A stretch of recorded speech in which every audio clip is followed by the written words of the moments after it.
Hola, estamos aquí con el gusto de saludarlos nuevamente en el Surco Mexicano y en esta ocasión tenemos el gusto de que nos acompañe vía remota el magistrado Antonio Betancourt Sánchez. Él está adscrito en el Tribunal Unitario Agrario del Distrito 34 en Mérida, Yucatán. Quiero comentarles, amigos, que él es uno de los magistrados fundadores de los tribunales agrarios. Estamos hablando desde 1992. Aunque un tránsito de 3-4 años se fue al Poder Judicial de la Federación, pero regresó afortunadamente para el ámbito agrario. Él ha estado adscrito, no como magistrado, todavía era secretario de Estudio y Cuenta de Ponencia del Tribunal Superior Agrario en la Ciudad de México. Ya una vez siendo magistrado, ha estado en los tribunales de Tuxtla Gutiérrez, Chiapas, de Jalisco, de Chihuahua, en Guajuapan de León, en Oaxaca, en Colima, y actualmente está adscrito en Yucatán, en Mérida, Yucatán. Entiendo que más o menos creo que va a cumplir un año. Él ahorita nos dirá. También en Sinaloa. Es decir, conoce la problemática de varios estados de la República y desde el sur hasta el norte.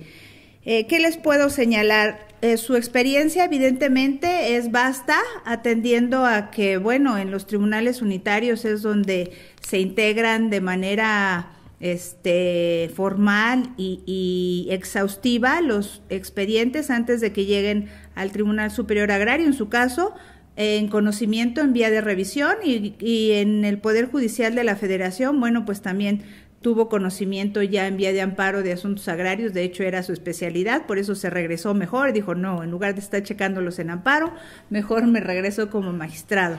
Otra vez nuevamente, perdón, aquí estamos Sergio y Salgado Román y su servidora Lorena Becerra. Sergio. Magistrado, la verdad es que estamos ante uno de los magistrados que conoce de fondo, conoce de lleno el tema agrario. Los saludamos mucho, con mucho gusto en estas cápsulas del Surco, que la intención clara es hacer una difusión del derecho agrario como en esta ocasión, platicar con uno de los operadores que conoce a nivel de cancha la problemática agraria. Bienvenido, magistrado. Gracias. Muy buenas tardes a todos, en especial a ustedes dos, ¿verdad? Es de veras para mí un privilegio poder comunicarme con ustedes y hablar sobre la materia que amo y que me fascina, que es el derecho agrario. Con todo gusto, magistrado. Pues estamos aquí en esta problemática. Hemos hecho alguna línea de aquí de tiempo de qué es lo que nos gustaría platicar, Lore. Fíjate que tú tienes algún criterio que has emitido en las sentencias que dictas, magistrado, en relación a los derechos sucesorios agrarios, pero específicamente en relación a los posesionarios. ¿Qué nos puedes decir en relación a tu criterio, magistrado? Sí, ha sido una realidad que a partir de la ley de 1992 apareció la figura de los posesionarios y se empezaron a surgir diversos criterios en los que les daban oportunidad para varias cosas, pero en términos generales surgió una sentencia de la Suprema Corte en la que decía que nada más tenían derechos los ejidatarios y los comuneros sobre los derechos sucesorios, y que no así ni avecindados ni posesionarios. Nosotros consideramos que desde el punto de vista jurídico, pues nos parecía que había un reglamento del Registro Agrario Nacional en el que sí les daba esos derechos para suceder, y se prestaba una gran problemática porque pues hay ejidos en los que son más los posesionarios a veces que los propios ejidatarios. Con el tiempo, yo comento, en 1942, en los inicios, nada más hablábamos de ejidatarios y comuneros. Posteriormente, en los códigos de 42, de 36, después en la Ley Federal de Reforma Agraria, ya se habla sobre la cuestión de los avecindados, que no les pueden decir poseedores, porque ya había una ley que se refería a los pequeños propietarios como poseedores. Entonces usaron ese término, pues desafortunadamente, de avecindados, dieron ciertos derechos, pero posteriormente llega la ley agraria de 1992 y se habla de posesionarios. Al hablar de los posesionarios, pues entonces surge pues todavía aún más la división de los campesinos pues ahora en cuatro clases, ¿no? Y hasta ejidatarios, comuneros, la cuestión de los avecindados y posesionarios, y luego todavía con el desarrollo de las jurisprudencias, posesionarios regulares e irregulares. Entonces nosotros atrevimos a dar ese criterio que ya habíamos manejado desde Guajuapan de León, en el sentido de que nosotros consideramos que sí tenían esos derechos reconocidos en la situación pues de la ley, del reglamento del Registro Agrario Nacional, y tomando en cuenta la Convención de San José, y que se nos hacía oportuno después meter una sentencia ya con el control difuso de convencionalidad, y nosotros marcando que por el control difuso de convencionalidad consideramos que se debe aplicar la norma del reglamento y no así el criterio de la jurisprudencia. Después ya han venido reformando el criterio de acuerdo a criterios que se tenían en la Corte, pero en un punto, en el 2014, pues competimos con esa sentencia en la Asociación Mexicana de Partidarios de Justicia, y nos dieron por esa sentencia por la resolución 1642-2013 como un ejemplo de sentencia que salvaguarda y protege los derechos humanos. Nos dieron un reconocimiento al tribunal en ese tiempo que estaba, que era el Tribunal Agrario Distrito 38, con sede en la ciudad de Colima. Y a partir de ahí pues se han venido diciendo muchas cuestiones, y seguimos con esa problemática. Ahora con los nuevos proyectos de ley ya se le está reconociendo la calidad a los posesionarios, y cosa que se me hacía muy necesaria porque era un caldo de cultivo de descontento dentro del campo mexicano. Era como dividir en clases el campo, ¿no? Era un poco discriminatorio, y finalmente, magistrado, pues usted fue uno de los pioneros para dar ese privilegio a esa clase que estaba un poco desprotegida. Y ya se nos adelantó el magistrado en relación a las preguntas que teníamos para hacerte, en el sentido de que precisamente, ¿qué pensabas en relación a este proyecto que está en el tintero en relación a la ley agraria, tanto del senador Narro como del senador Monreal, y sobre todo que tú eres muy proactivo en el ámbito procesal agrario? Muy interesante. Nosotros hemos presentado proyectos ya en las reuniones de tribunales en que se nos hacía un poco la situación de que a partir de ya casi 27 años pues no tenemos un código procesal federal agrario, que urge, porque en realidad todos nos mandan a la cuestión del Código Supletorio y el Código Federal de Procedimientos Civiles, que tiene una mecánica, una arquitectura, un sentido diferente a lo que es el sentido agrario del derecho social, porque pues y a partir de ahí se civilizó un poco la cuestión agraria, y se olvidaron muchos de los principios básicos que se habían manejado antes de la ley agraria. Claro. Qué bueno que tocas eso. Yo tengo una pregunta, y como lo señaló Sergio, estas cápsulas son en el ánimo de publicitar un poco y de poner en contexto a todas las personas que no tienen experiencia o litigan en el ámbito agrario, trabajan. Ya están haciendo, señalaba, reuniones de los tribunales agrarios actualmente discutiendo estas propuestas. No, todavía no nos han convocado para las dos propuestas. Estamos esperando la convocatoria pues de la presidencia o que mandemos nuestras opiniones, ¿verdad? Para ver cuál es la situación, pero ya estamos casi todos los magistrados en esa línea, nada más esperando que nos digan. Las hemos estudiado a fondo las dos, y pues sí consideramos que traen cosas pues muy buenas. Se está recopilando lo que se tenía en la teoría, y algunas cuestiones de la teoría, y fundamentalmente algunas cuestiones relativas a la jurisprudencia, lo que se ha recopilado a través del tiempo, y también alguna cuestión de de organizar de alguna manera diferente lo que son los tribunales agrarios. Pero pues nosotros seguimos con esa situación.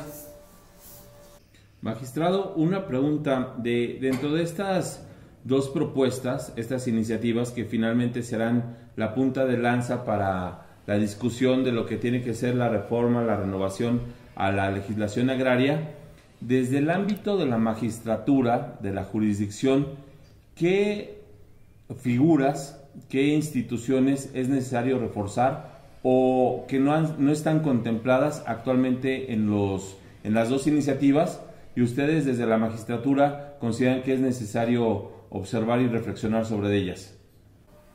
Sin duda alguna, la tendencia en el derecho procesal agrario es concluir el mayor número de asuntos en el menor tiempo posible, en los términos del artículo 17 constitucional, de otorgar a los justiciables un servicio de administración de justicia pronta, completa e imparcial, conforme al procedimiento jurisdiccional oral agrario establecido.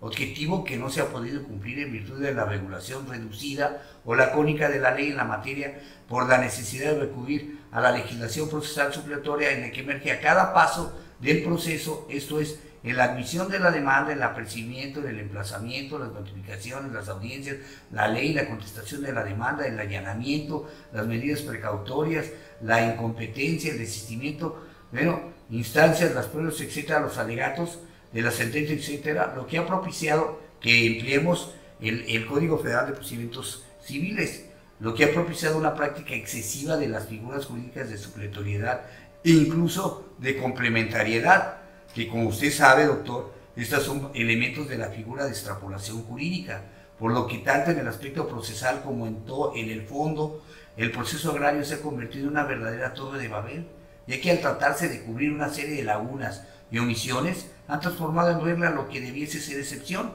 desvirtuando con ella de alguna manera o de alguna forma la naturaleza social del proceso agrario, y nos lo han hecho muy lento. Claro. No, lento al grado de años, magistrado, y es lamentable porque muchas veces piensan que es el tribunal el que no quiere actuar rápido, digo, tantito entre la cantidad de trabajo más precisamente todo este cúmulo de práctica excesiva de la supletoriedad, que por ejemplo en una prueba pericial, si la desahogas en los términos que precisamente dice el Código Federal de Procedimientos Civiles, se tarda hasta años. Es que toda esa cosmovisión del derecho procesal agrario en una sola audiencia, y que era sumario, no sumario, sumarísimo, se echó a perder con el tiempo, se acabó, y estamos cayendo en los mismos vicios que se cayó en el procedimiento administrativo agrario de la Ley Federal de Reforma Agraria.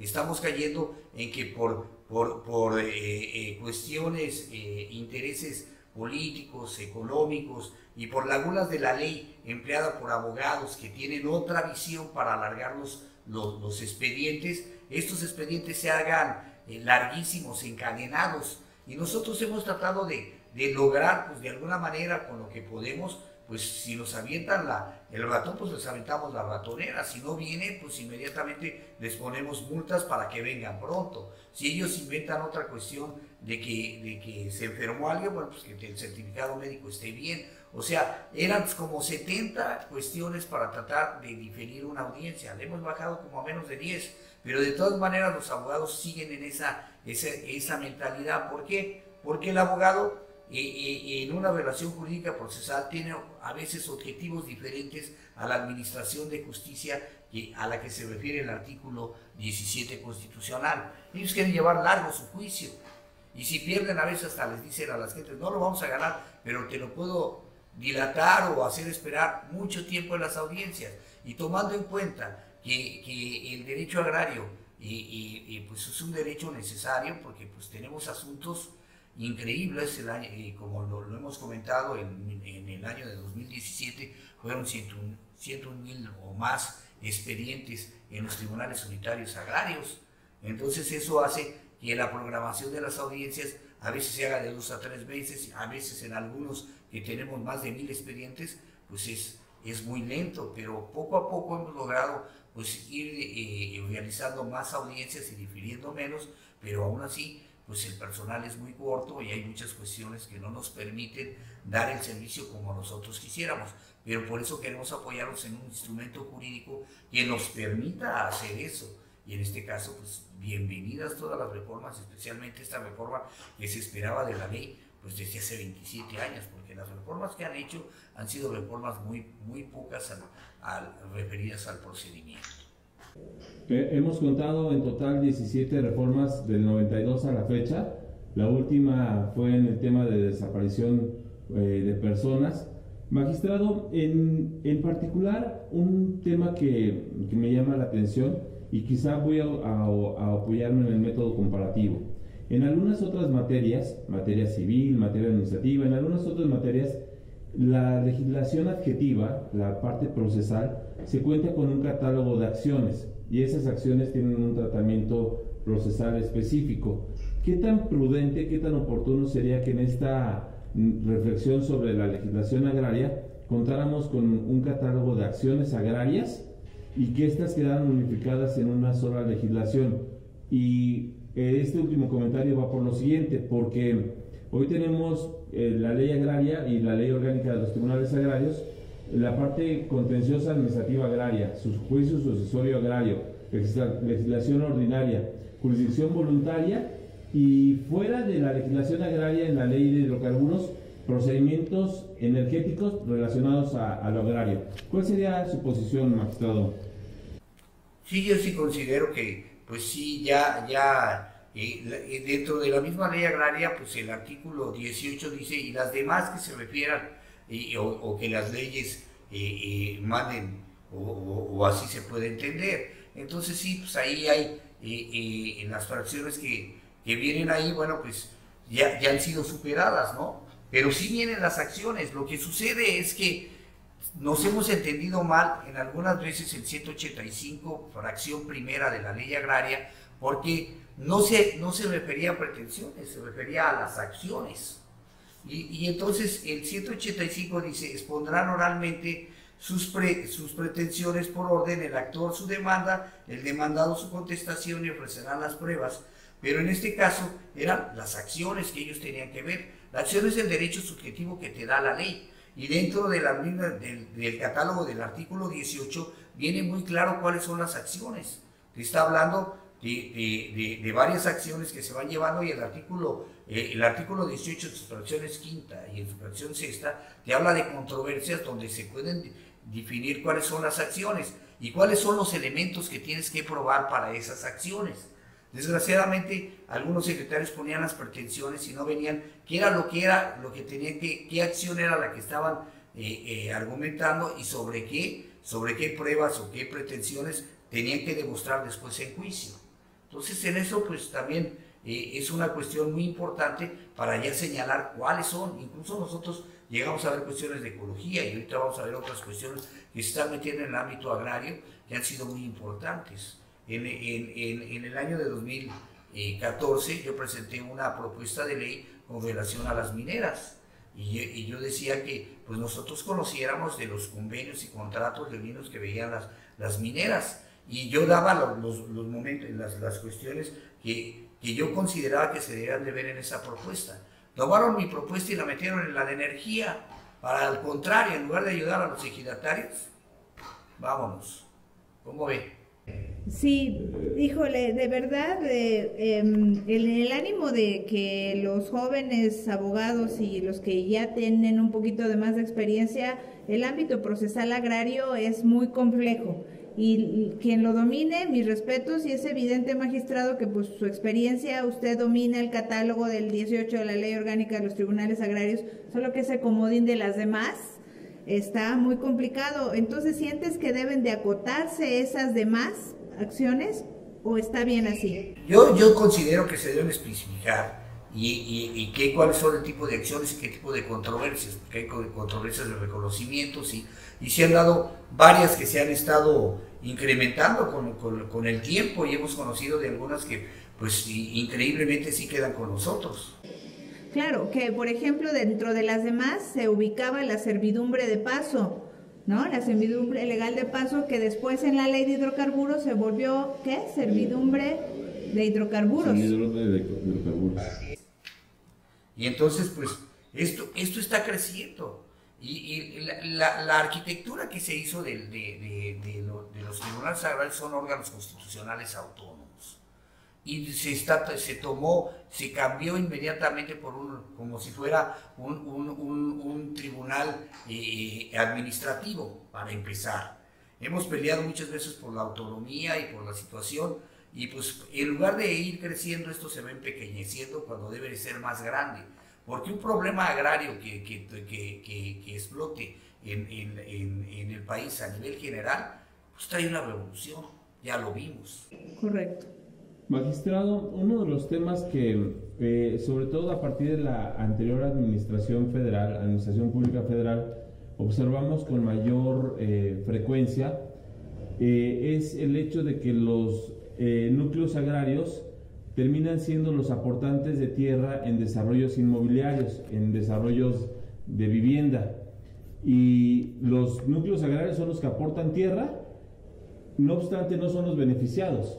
Y en buena parte de estos asuntos, la especulación comercial los hace a veces, de alguna manera, no participar en igualdad de circunstancias. Ustedes que están ahorita allá en Yucatán, en Mérida, con residencia en Mérida, ¿está presente este fenómeno o esto se da más hacia el centro, bajío, norte del país? Creo que en Mérida es uno de los estados donde yo he visto que se realizó de manera desordenada toda esta situación y trajo un gran problema a nivel agrario de colonias que tienen 20, 30 años y están todavía en litigios agrarios y que estamos viendo que pues, están dentro de los límites de los ejidos. Y a los ejidos no se les dio nada, hasta desconocían. Y ha habido mucha irregularidad. Y pues muchas empresas inmobiliarias que vinieron del norte del país o que estuvieron aquí, las gentes de aquí, los inversionistas, pues hasta ahorita se están dando cuenta pues, que no eran tierras y la gente pues, son compradores de buena fe y se han presentado muchas cuestiones que pues están en litigio en virtud del secreto judicial. Pues ahorita pues estamos impedidos porque son asuntos que se están dilucidando dentro de los tribunales. Yo respecto del otro asunto de las acciones, veíamos que era exclusión, prescripción, servidumbre, contratos, terrenos nacionales, asuntos de medio ambiente, interdictos, todo se metió ahí. Y sigue la sí, definitivo. Yo siento que es un problema real, volviendo a retomando a lo del maestro, es un problema muy grave lo que ha ocurrido, porque incluso pues, en ocasiones, en lugar de prestarnos una situación adecuada a la problemática, pues la gente se va pues, desde el punto de vista político para tratar de presionar, o se va a los medios para tratar de presionar a los magistrados, y la cuestión es jurídica. Es a través de llevar procedimientos sanos con todas los medios de prueba y que pues, la conjugación de todos los medios nos puede llevar a quien tiene la razón, a través de, pues en este caso de la pericial, de las documentales, de otros tipos de pruebas que nos puedan llevar a la realidad, de inspección judicial, ¿no? Magistrado, comentarios finales. ¿Qué es lo que usted quisiera decir en estas cápsulas del Surco Mexicano que tienen como finalidad dar a conocer problemáticas, ideas, aportaciones en relación a esta materia tan olvidada en nuestro país como es el derecho agrario? Pues mi comentario final sería que pues es siempre en cada cambio de sexenio pues vienen otros cambios de situaciones de acuerdo a las políticas que traen los presidentes y van cambiando cada año y el derecho social pues viene de la Revolución Mexicana y es una característica que tuvo, y después en 92 viene una contrarreforma con Salinas de Gortari y empiezan a comprar y en el sexenio pasado pues fue un sexenio que no privatizaron a sus familiares porque no pudieron, pero estos cuates estaban bárbaros, y entonces todo esto cambió y está haciendo mucho daño. Ahora el presidente López Obrador pues, tiene una tarea muy delicada de cambiar la mentalidad de la población y apoyar a la gente del campo, como hoy mismo anunció nuevos programas en apoyo del campo. Pero sí consideramos que se debe de meter a fondo para que sea un censo, para que veamos quiénes en realidad detentan la tierra social. Porque claro, ya no son los eso ya no son ya todos los podría ser un campesinos. paliativo. Eso se tiene que ver y se tiene que regularizar y se tiene que de alguna manera ver dónde hubo excesos, porque si no regresamos cada 100 años a lo mismo. La tierra es el conflicto, es el derecho fundamental. ¿Dónde inició el derecho? ¿Dónde se originaron las cuestiones? Cuando ellos se quedaron y empezaron a labrar la tierra y a tener ganado. ¿Por qué siempre han sido los problemas? Por la tierra. Magistrado, una última intervención, al menos de mi parte. Bueno, nosotros, yo en lo particular, y me disculpo por hablar en primera persona, pero soy seguidor de su blog, donde usted de manera prolífica hace aportaciones, hace propuestas muy interesantes. Algunos quizá no están de acuerdo, pero bueno, cuando uno propone, pues hay que escuchar, hay que leer y hay que debatir en el ámbito de las ideas. Ojalá las personas que nos ven ahora puedan ahí en Google poner ahí su nombre, Antonio Luis Betancourt Sánchez, y ahí van a encontrar inmediatamente en Blogspot. Agrario, donde dice Agrario, ahí se meten, ahí está ese blog desde el año de 2010, creo, y hemos estado tratando de ayudar, poner temarios para que la gente se acerque a la materia agraria y pues las opiniones de cada uno desde los puntos de vista objetivos y pues personales, y pues en ocasiones pues esa es la situación y eso es lo bonito de la materia, la interpretación que podamos tener, pero a estas instancias pues la Constitución y todo el devenir histórico y la situación del país pues tenemos una situación que debe de ser muy determinada y muy puntual desde la Constitución misma.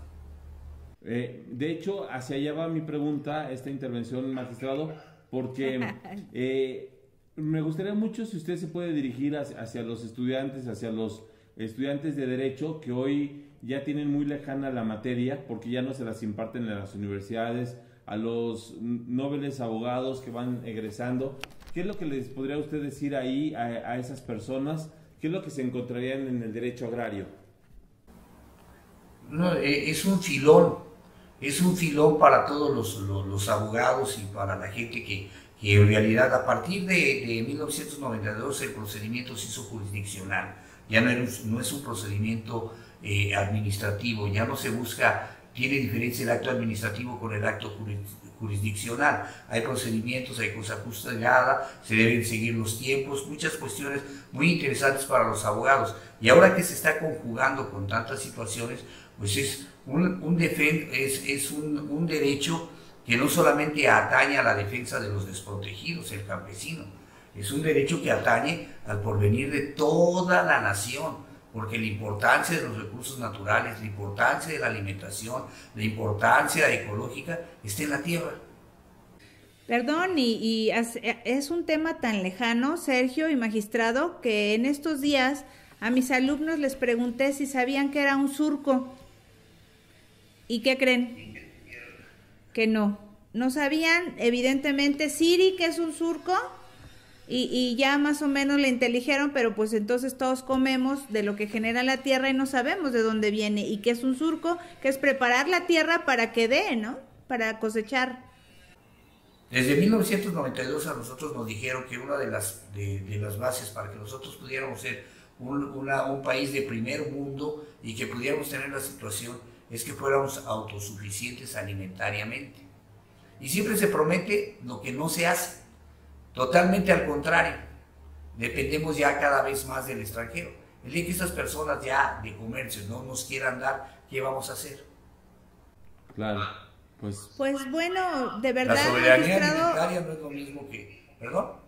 De verdad, te agradecemos el tiempo porque sabemos que están ustedes en los unitarios saturados, más en esta época polucionada que todo se lleva a conflicto, y más en esta primera, que podríamos decir, experimento, en atención a que estamos grabando al magistrado vía remota. Ya en su oportunidad, él nos ha invitado a acudir al tribunal para que mostremos qué realmente, cómo es la actividad jurisdiccional y el engranaje que significa un tribunal unitario agrario, que es donde realmente se solucionan los conflictos. De verdad, muchas gracias por su tiempo, magistrado. Magistrado, muchísimas gracias. Muchísimas gracias. Así como ustedes hacen justicia itinerante, nosotros vamos a hacer el surco itinerante. Vamos a hacer un viaje hasta Mérida para platicar de viva voz. Y pues muchísimas gracias, magistrado. No, cuando vengan ustedes, a ver si lo podemos poner con una cuestión para que ustedes conozcan el estado y vean la necesidad, pues que al parecer todos dicen que la Ribera Maya, pero aquí hay mucha pobreza y hay unos problemas increíbles que no los puedes creer, ¿no? Que hay ejidos que tienen más de 1.600 hectáreas, viene un jovencito, les vuela la cabeza, les hace un proyecto productivo, en los tribunales no sabemos nunca nada de eso, hasta que ya sonó el problema, no les dieron nada, y de repente te encuentras con que los vecinos ya están trabajando sus tierras, ahí hay cenotes, ahí hay cuestiones arqueológicas, y ahora hasta basurero les echaron a los pobres. Precisamente usted saca los temas. Ribera Maya, ¿el Tren Maya va a impactar en el área de jurisdicción del Tribunal Unitario Agrario 34? Definitivamente, aquí hay mucha infraestructura ferroviaria y situaciones así, pero también va a haber cuestiones en las que se meten lugares donde, pues, quién sabe. Claro, pues vaya que va a tener presencia nacional, si ya lo tiene el proyecto. Ustedes como operadores jurídicos, como partes decididoras, van a tener mucho trabajo en esa cuestión. Definitivamente, porque ya están haciendo ciudades turísticas en tierras ejidales sin decirles nada a los ejidos, sin decir nombres. Pues bueno, afortunadamente va a dar el Tribunal Unitario Agrario 34 en Mérida mucho de qué hablar y estaremos por allá con ustedes. De verdad, le reiteramos nuestro agradecimiento. Gracias, magistrado. Gracias. Igual, gracias por acompañarnos a todos. Nos estamos viendo Un en la abrazo siguiente. fraterno a Bye. todos. Muy amables, gracias. Hasta luego.